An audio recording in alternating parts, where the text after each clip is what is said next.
Hi y'all! I wanted to wait until my voice got a little bit better before doing this video, but we happen to be up here on the beautiful Ouachita Trail doing some trail maintenance, and for such a beautiful spot, I figured this is a place to do this video. This video is about my routine for getting ready to go on a backpacking trip. The video I did about my hammocking routines seemed to go over really well, and it seems like a lot of beginners and even veteran hammockers found the video helpful. So this time I'm going to do one about my routine for getting ready for going backpacking. And it's designed more for beginners, but hopefully others learn some cool little tricks as well.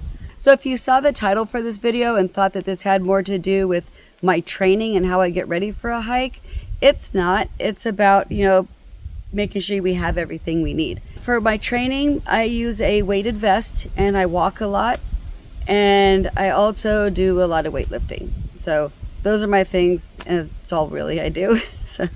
Okay, so my routine starts the weekend before the hike. The first thing I'm gonna do is spray my clothes with Permetherin. And that is this stuff right here. And it is for insects and ticks and mosquitoes and stuff. And I've seen ticks on my clothes that have been sprayed, and the ticks are already starting to die. So this is really good stuff. It will last for 6 washes or 60 days, whichever one comes first. The next thing I do is I prep my water filter. So I start by just squirting some water through it, and that's going to give it a chance for me to check its flow. And then if it's not flowing too well, I'll put some white vinegar in it, and that helps loosen up those minerals and break them down so they can come out. And if it's not working still, that's the time to replace your filter. And it's much better to find that out at home than out on the trail. Since I'm a hammocker, I also put my hammock up in the garage. And what I've done is I've put some little eyelets in some 2x4s for some shelving that we have. And I can put my hammock up and I can inspect the suspension and make sure there's nothing wrong with it that I want to get replaced before I go on my hike.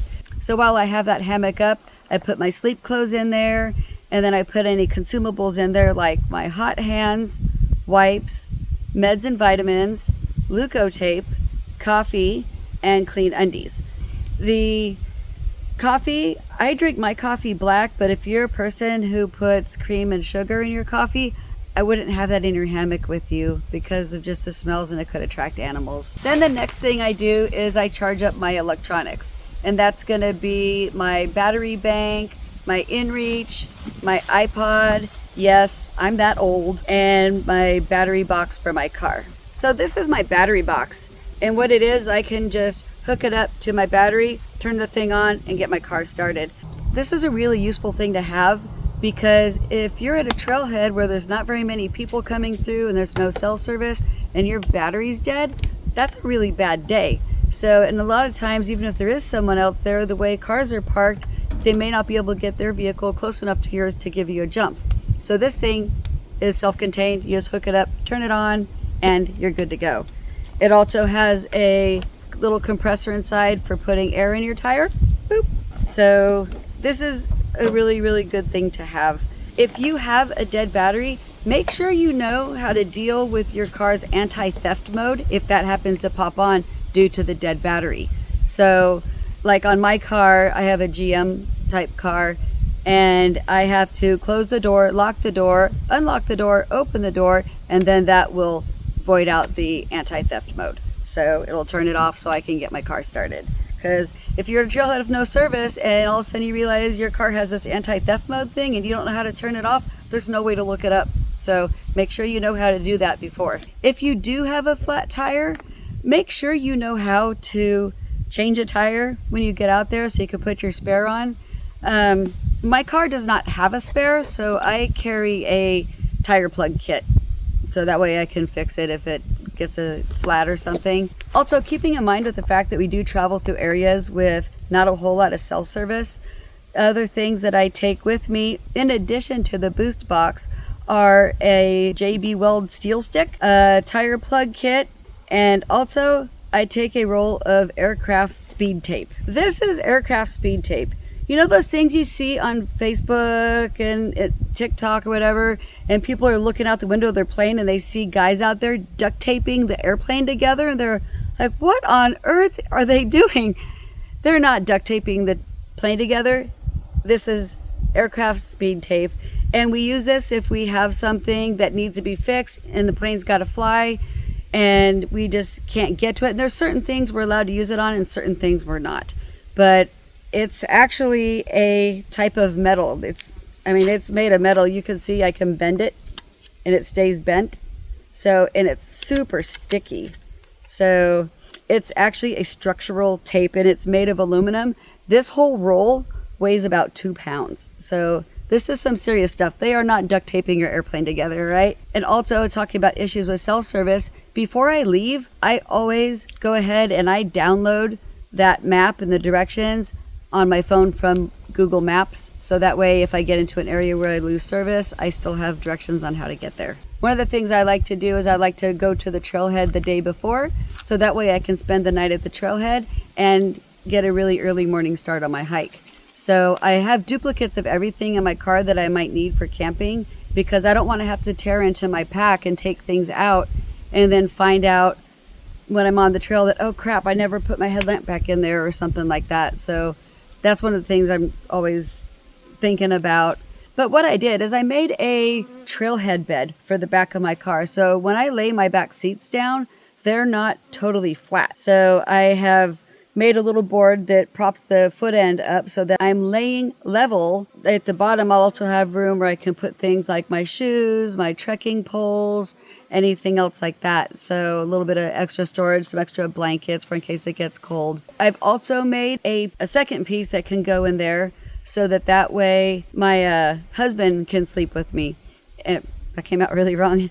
My husband can also camp in the car. That's better. And now I lost my train of thought.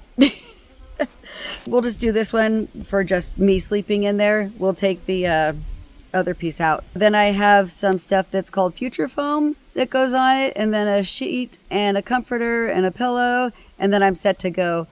I've got some things I made out of Reflectix, that same stuff we used for our camping pots. I made like window covers for that to help keep the warmth inside if it's cold out. And I also have these pullover screens so I can put my windows part way down if it's hot out, so I can still get some airflow, but bugs don't come in.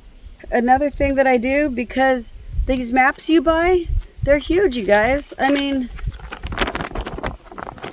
hang on, still more.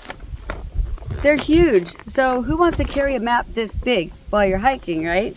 So what I do is I take just the parts of the map that I need and I photocopy it onto a piece of paper. You can buy Write in Rain paper from Amazon or wherever and put it on that.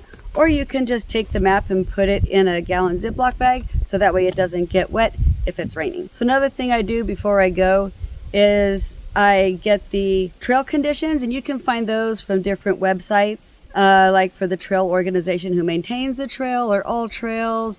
So those are good things to do. And you also need to make sure that there's no current burn bans, and you can find that through a Google search or call the local ranger station and ask them about it. But you always want to make sure there's no burn ban so that if there is, when you get out there, you can, not burn down the forest. And then, of course, you also want to make sure that you know when the hunting seasons are for that area that you're going to be hiking in. So that way, if you're going to need to wear orange, you're going to have that. That way, you don't get shot, because that's a good way to ruin a trip. Then last but not least, the thing we're always doing before a hike is checking the weather forecast, because that's going to change how we pack, whether temperature or how wet and rainy it's going to be. So make sure you know that. And then also, if you're going to be caching water, if it's a place where you might not have a whole lot of water sources and you have to leave yourself a jug somewhere mid-hike, make sure that you get those bottles labeled, and you're going to want to have your name, or you could put trail name if you don't want to put your real name, and the date you intend to pick it up. But please have a plan to come back and get your empties, or have it in a jug kind of like this that has a little hangy thing on the top. So that way you can compress this down flat, and then you can just hook it to the back of your pack, and you don't have to go drive around picking up your empties. And if you're going to be using a shuttle, this is a good time to give them a call and verify how much it's going to be, because they tend to change the prices based on the current gas prices. So you want to make sure you're going to bring enough money, and also to just verify that you're still scheduled. Then the next thing I do is I refill all of my consumables, and that's going to be things like my toothpaste tablets, if you use those, alcohol, fuel, or whatever you use, paper towels cut into quarters, vitamins and meds, wet naps. I keep those packed in a little Ziploc bag, so I don't have to carry a whole big thing. Also, cash for emergencies or things like maybe an unexpected bailout. Also, don't forget to pack a gallon Ziploc bag for your trash. For some reason, I tend to always almost forget that. Another good thing to carry is an extra Ziploc freezer bag. Those can take boiling water. So if you get to camp and water's boiling and you pour it in your food bag, and all of a sudden you find out your food bag's come apart and it's leaking, you can take that bag with the boiling water, food and everything, and dump it in that freezer bag. And then you can zip it shut and you're still good to go. So always a good thing to have on you. Oh, and one of the things I do with that is I write freezer on it, so that way I know that's one of my freezer bags. And then I prep my food. So if it's just a weekend warrior trip, I don't really scrutinize too much. But if it's going to be for a through hike, then yes, I'm going to put a lot of thought into it. Through hike is different because I'm going to kind of set up my food for what the different days are going to look like, because I know if we do a really high mileage day, I'm going to lose my appetite when I get to camp. It happens every time.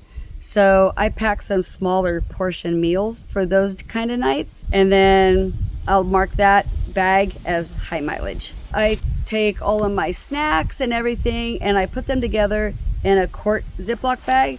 That way at camp, when I'm waiting for my food to rehydrate, I just take that quart Ziploc bag and I put everything in my Beatus bag.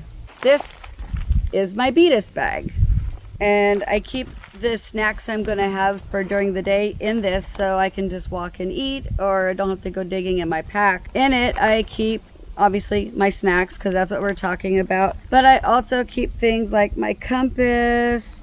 I got one of those white Write in Rain notepads and a pen. So, my paper map is always in there, stickers to hand out to people if I see them on the Washita Trail. Also, the most important thing, because I'm not getting any younger, I got my reading glasses. We call this the Beatus bag. Actually, Camelback named it the Beatus bag because when I say snacks, I mostly mean candy. And she said there's so much candy in here, I'm going to end up with diabetes. So this is my Beatus bag. Then it's time for the big pack dump.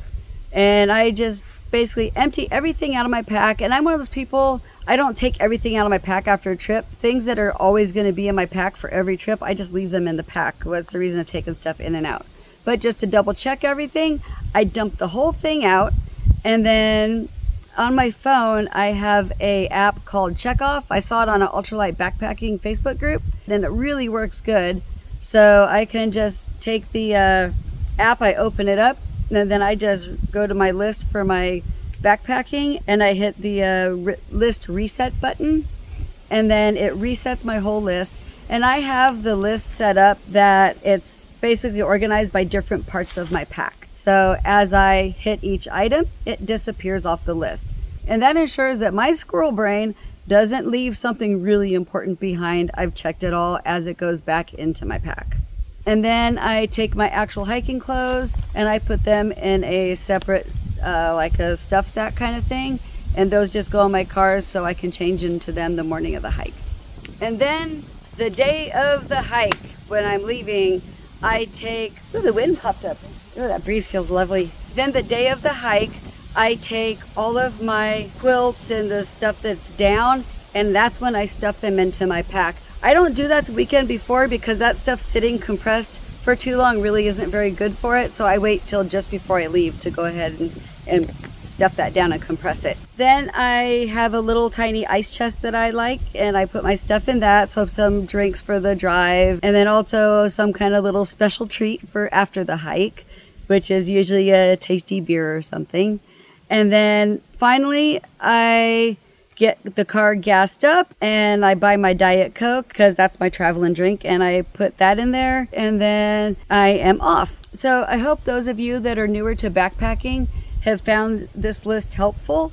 And I also hope that even those of you who are veteran backpackers may have seen something on here that thought was a good idea. And also, I was excited to do this one because it's also good. It's not just for hammockers, it's for all new backpackers. So the next video, well, I got a video about the Womble Trail I'll probably do first.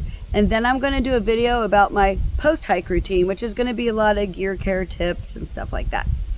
But it should be a much shorter one. We stayed at Holston Valley Shelter last night to kind of stage for our trail maintenance we are starting today in the morning. And my hat got stolen, and when I found it, it's got a big giant hole in it. Something chewed it up. This is my favorite hat. So I just like to take a moment of silence for the hat. It's my favorite one. Okay, that's all I got, guys. Bye.